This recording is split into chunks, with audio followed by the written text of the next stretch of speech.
From biblical drama to political theater, what if everything you thought about Trump and Theo, about his fight for freedom, is just a carefully crafted illusion? Let's uncover the truth behind the spectacle.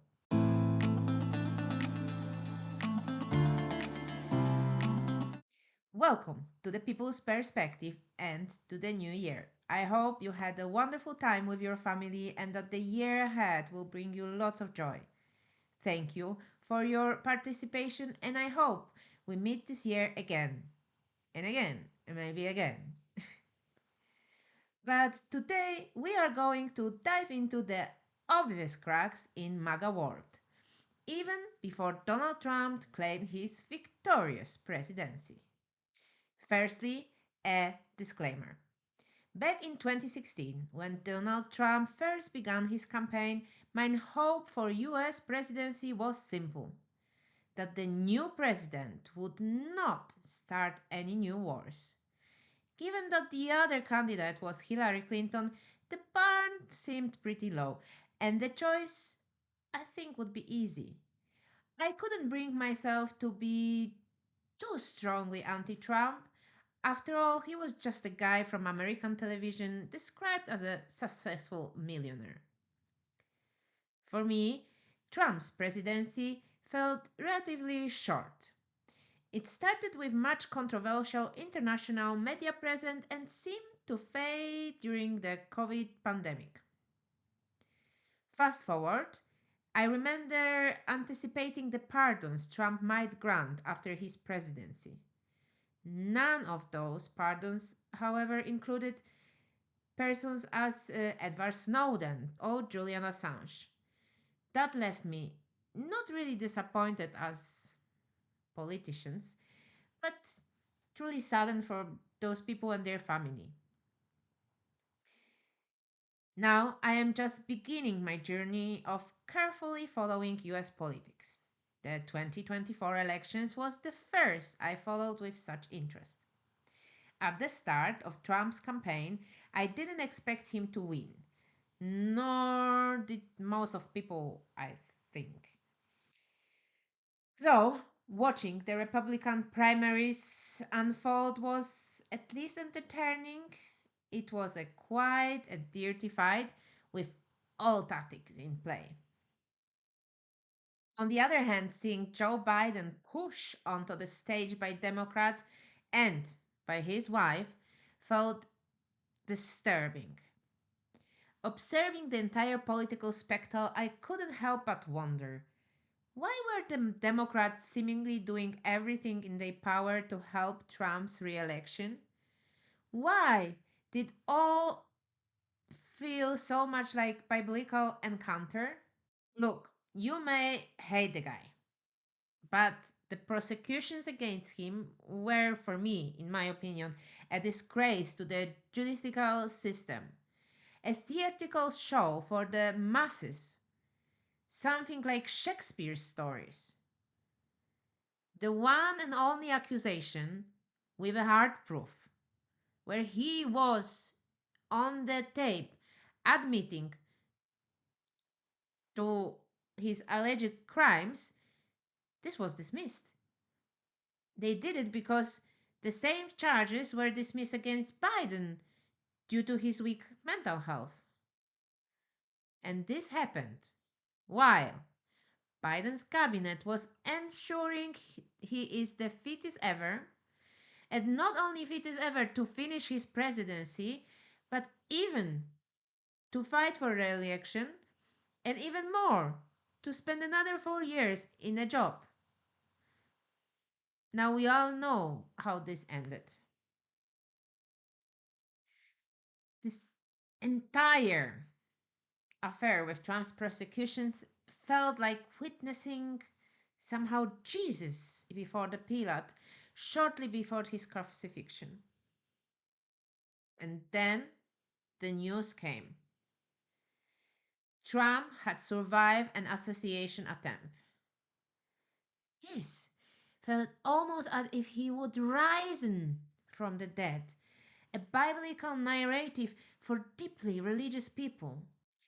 One phrase continues to echo in my head: be aware of false prophets, which come to you in sheep's clothing, but inwardly they are raving wolves. In the end, Trump won with a significant majority across the United States. He formed a team that included two of his former opponents, Vivek Ramaswamy and Robert Kennedy Jr. Interestingly, Ramaswamy teamed up with Elon Musk, the richest man in the world, to lead the Department of Government Efficiency, which sounds very USSR-ish. But okay, these are just few examples of many figures joining Trump in his effort to make America great again. Now, it's not the first time I've seen similar or heard similar rhetorics. You may not have heard of another famous politician, Donald, a Polish prime minister and ex EU president Donald Tusk. In 2007 elections, his party, Civic Platform, won over 40% of the vote with promises of bringing a change and creating a better state as left by those before him. I still fondly remember the Friendly State, an initiative to fight bureaucracy and create a more citizen friendly government. It sounded great at the time, honestly. Much like Musk vision for fixing the US government now. They even set up a website where citizens could submit ideas to fight bureaucracy and make Poland great again, similarly to Dutch presence on ex Twitter. Likewise, the main person behind the initiative in Poland was a businessman, Janusz P. Yes, this black line over his eyes is on purpose. Janusz P., as we would have to report on that in Poland, was arrested in 2024 by Poland's Central Anti-Corruption Bureau for allegedly defrauding around 70 million Polish zlotych. Ironically, also last year, his buddy Tusk returned to power and now once again he's promising to make Poland great again. Nowadays, you can see enthusiasm on platforms like X Twitter or in podcast comments on by podcasters themselves, where people celebrate the so called changing tide. Many hail Trump's victory and the supposed decline of woke ideology, claiming freedom is being restored. But is this really the truth? One of the first controversies to erupt in MAGA world concerned US visa policies, especially the H-1B visa program for the best of the best in the very specific occupations. Surprisingly, it divided the movement. The topic started because of tweets from Ramaswamy, which are now probably faded away, and everyone concerned on the shitstorm from Elon Musk, who defended the program, crediting it for his own success and arguing it benefits the US, telling everyone against the program, and I quote, to fuck off. Part of MAGA stood behind their freedom hero. The others started to question his true intentions. Even Candace Owens started to fight with Mahalia Peterson's on Twitter. Mahalia is the daughter of Jordan Peterson, and Candace was questioning her and Makia's father's visa status. In response, other people began questioning Owens' husband's visa because Owens' husband is also an immigrant to United States. It was a kindergarten level spat. Interestingly, no one seemed to suggest a straightforward democratic solution, voting on issue in a referendum. Because, like, why? Now, a new storm emerged. Musk started blocking users who weren't paying for premium subscriptions on X Twitter to comment on his posts. Large accounts supported this move, even upgrading to golden premiums. Others argue it created an exclusionary caste system and publicly started cancelling their plans. It is ironic that Musk, once heralded as a champion of free speech, now limits engagement, especially after the story about the visas and ex-Twitter quite quietly raising its subscriptions prices. Maybe it's my experience with politics, or maybe I've watched too many movies. I don't know. But something about this whole situation seems a little bit fishy. Is MAGA the truth, or just another medium for manipulation and abuse by those in power? I still can't understand why the Democrats seemingly paved the way for Trump's victory. On the other hand, I wouldn't stage assassination attempt like that. It's hard to believe it was a hoax. Yet it all seems like an Oscar worthy CIA operation to manipulate public perception.